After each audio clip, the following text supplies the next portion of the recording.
12 দিনের রক্তাক্ত যুদ্ধ শেষে ইসরায়েল ও ইরানের মধ্যে এক ধরনের বিরতি এসেছে, কিন্তু এই বিরতির আড়ালে আরও স্পষ্ট হচ্ছে আরেকটি নির্মমতা, গাজা। যুদ্ধের পুরো সময়টাতেই ফিলিস্তিনের গাজায় ইসরায়েলের বোমাবর্ষণ ও গুলি অব্যাহত ছিল। এই কদিনে প্রাণ হারিয়েছেন অন্তত 870 জন। এর মধ্যে জরুরি মানবিক সহায়তা নিতে গিয়ে ইসরায়েলি সেনাদের নির্বিচার গুলিতে ঝরেছে আরও প্রায় 500 জনের প্রাণ। আহত হয়েছেন 3500-এরও বেশি।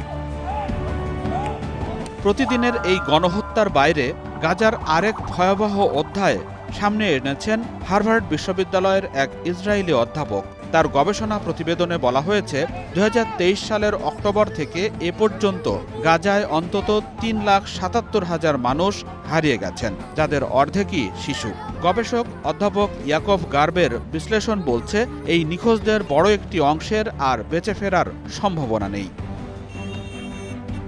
মিডল ইস্ট মনিটর ওই গবেষণা প্রতিবেদনের সূত্রে জানিয়েছে, হার্ভার্ড ডেটাভার্সের চলতি মাসে প্রকাশিত প্রতিবেদনে ইয়াকভ গার্ব তথ্যভিত্তিক বিশ্লেষণ ও স্থানিক ম্যাপিং ব্যবহার করে দেখিয়েছেন, গাজায় ইসরায়েলি হামলা ও মানবিক সহায়তা বাধাগ্রস্ত করার ফলে অঞ্চলটির জনসংখ্যা নাটকীয়ভাবে কমে এসেছে। এতে বলা হয়, গাজায় সরকারি তথ্যে মৃত্যুর যে সংখ্যা বলা হয়েছে, এর তুলনায় প্রকৃত সংখ্যাটি অনেক বেশি হতে পারে। বর্তমানে সরকারি তথ্যে মৃত্যুর সংখ্যা প্রায় 61,000।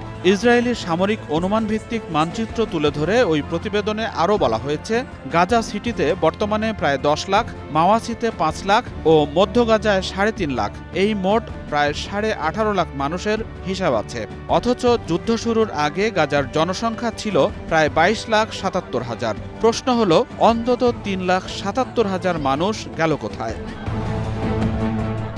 যদিও কিছু মানুষ বাস্তুচ্যুত বা নিখোঁজ হতে পারেন, গবেষণা প্রতিবেদনের হিসেবেও সামান্য তারতম্য হতে পারে, কিন্তু এই মাত্রার তথ্যগত ফারাক থেকে বিশ্লেষকরা মনে করছেন এর একটি উল্লেখযোগ্য অংশ হয়তো মারা গেছেন।